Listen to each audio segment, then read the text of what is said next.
رسول اللہ صلی اللہ علیہ وسلم نے ارشاد فرمایا کہ 4 چیزیں تمام انبیاء کی سنت ہیں. 4 چیزیں تمام انبیاء کی سنت ہیں کہ جو ہر نبی کی سنت ہے. ان میں سے پہلی چیز فرمایا خوشبو کا استعمال کرنا. کس چیز کا؟ خوشبو کا استعمال کرنا ہر نبی کی سنت ہے. ہر نبی نے خوشبو کو پسند کیا ہے اور خوشبو کو استعمال کیا. دوسری چیز فرمایا مسواک کرنا. مسواک کرنا بھی ہر نبی کی سنت ہے. اور تیسری چیز فرمایا نکاح کرنا ہر نبی کی سنت ہے. اور چوتھی چیز فرمایا آنکھوں کے اندر حیا کا ہونا. حیا کرنا ہر نبی کی سنت ہے. یہ 4 چیزیں ہیں جو تمام انبیاء کی سنت ہے. پہلی چیز خوشبو کا استعمال کرنا. رسول اللہ صلی اللہ علیہ وسلم کی سنت ہے خوشبو کا استعمال کرنا، اور خوشبو کو رسول اللہ صلی اللہ علیہ وسلم نے پسند فرمایا ہے اور اس کی ترغیب بھی دی ہے. رسول اللہ صلی اللہ علیہ وسلم کا ایک معجزہ تھا کہ آپ علیہ الصلوۃ والسلام کے جسم مبارک سے خوشبو آیا کرتی تھی. آپ کے پسینے سے خوشبو آیا کرتی تھی. آپ علیہ الصلوۃ والسلام تو جس گلی سے گزر جایا کرتے تھے صحابہ پہچان جایا کرتے تھے کہ حضور علیہ الصلوۃ والسلام اس گلی سے گزرے آپ کی خوشبو کی وجہ سے. یہ آپ علیہ الصلوۃ والسلام کا ایک معجزہ تھا. آپ کو خوشبو استعمال کرنے کی ضرورت نہیں تھی.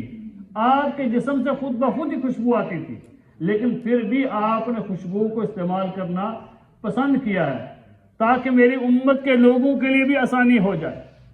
یہ تھے رحمت للعالمین. فرمایا میری امت کے لوگوں کے لیے بھی آسانی ہو جائے. اور خود بخود جسم سے خوشبو آتی ہے، لیکن پھر بھی خوشبو استعمال بھی کی ہے اور خوشبو کی ترغیب بھی دی ہے. دوسری چیز فرمایا مسواک کرنا. یہ بھی تمام انبیاء علیہ الصلوۃ والسلام کی سنت ہے اور حضور علیہ الصلوۃ والسلام نے اس کی ترغیب دی ہے. آپ کی سنت ہے، لیکن آپ نے فرمایا اگر میں اس کو اپنی امت کے اوپر مشقت نہ سمجھتا تو پھر میں حکم کرتا کہ ہر نماز کے ساتھ لازم ہے. حالانکہ اس کی اتنی فضیلت ہے کہ حضرت عائشہ رضی اللہ تعالی عنہا فرماتی ہیں کہ میں اس چیز کو پسند کرتی ہوں کہ مسواک کر کے 2 رکعت نفل نماز پڑھوں، چاہے جائے کہ میں مسواک کے بغیر 70 رکعت پڑھوں. کتنی بڑی فضیلت ہے مسواک کرنے کی. اور فرمایا کہ مسواک کرنے کے بہت زیادہ فائدے ہیں.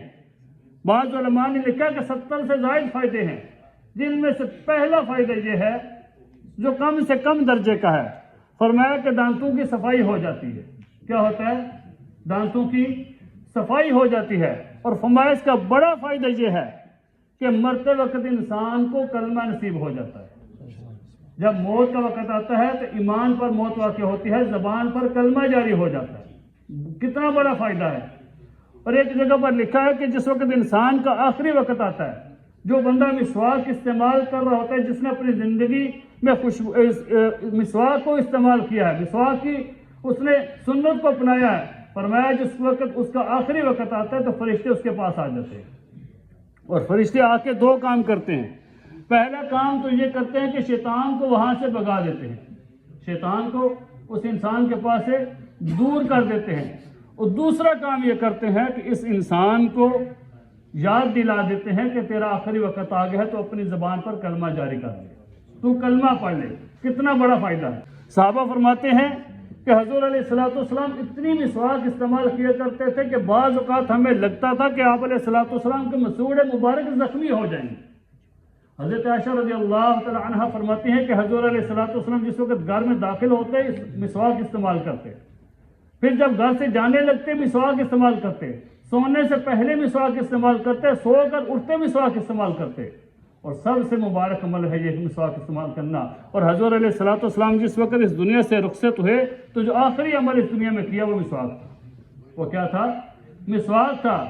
حضرت عبد الرحمن رضی اللہ عنہ گھر میں داخل ہو تو ان کے ہاتھ میں مسواک تھی. حضور علیہ الصلوۃ والسلام نے دیکھا، کہا نہیں. حضرت عائشہ رضی اللہ تعالیٰ عنہ سمجھ گئی کہ حضور علیہ الصلوۃ والسلام مسواک کرنا چاہتے ہیں. حضرت عائشہ رضی اللہ تعالیٰ عنہ نے اپنے بھائی سے مسواک لی، اس کو اپنے دانتوں سے نرم کیا اور پھر حضور علیہ الصلوۃ والسلام کو دیا. پھر آخری عمل اس دنیا کے اندر جو کیا وہ مسواک کا تھا. کیا تھا؟ مسواک کا تھا. اس لیے مسواک کو اپنی زندگی میں لازمی کرنا چاہیے. اور اب ہمیں فرمایا کہ ایک نماز جو مسواک کے ساتھ پڑھی جاتی ہے کتنا ہی بڑی اس کی فضیلت ہے۔ حضرت عائشہ رضی اللہ تعالیٰ عنہ کیا فرماتی ہیں کہ میں پسند کرتی ہوں کہ 2 رکعت نفل نماز پڑھوں مسواک کے ساتھ، 6 جائے کہ میں 70 رکعت پڑھوں بغیر مسواک کے۔ کتنی بڑی فضیلت ہے، تو ہمیں اپنی زندگی کے اندر مسواک ضرور استعمال کرنی چاہیے۔ اور تیسری چیز فرمایا نکاح کرنا۔ نکاح کرنا ہر نبی کی سنت ہے۔ آج ہم نے نکاح کو مشکل بنا دیا ہے، آج ہم نے نکاح کو مشکل بنا دیا ہے لوگوں کے لیے۔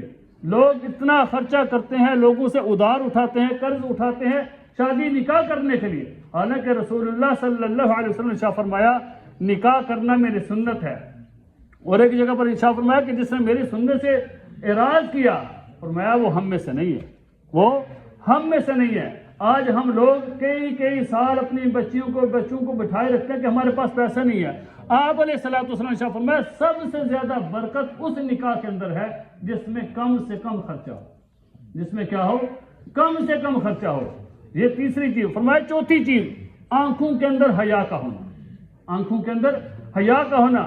پہلی 3 چیزیں تو بڑی آسانی سے کر لیتے ہیں، کر بھی سکتے ہیں کہ خوشبو کا استعمال کرنا، مسواک استعمال کرنا، نکاح کرنا، لیکن جو چوتھی چیز ہے مشکل ہے، آنکھوں کے اندر حیا کا ہونا۔ آج ہماری آنکھوں سے حیا ختم ہو چکی ہے۔ اور فرمایا جس وقت اللہ تعالیٰ کسی انسان کو ذلیل و رسوا کرنا چاہتے ہیں، فرمایا کہ اس سے حیا چھین لیتے ہیں۔ تو اللہ تعالیٰ ہماری آنکھوں کے اندر حیا پیدا کرے اور ہمیں اپنی زندگی کو رسول اللہ صلی اللہ علیہ وسلم کے طریقے کے مطابق زندگی گزارنے کی توفیق عطا فرمائے۔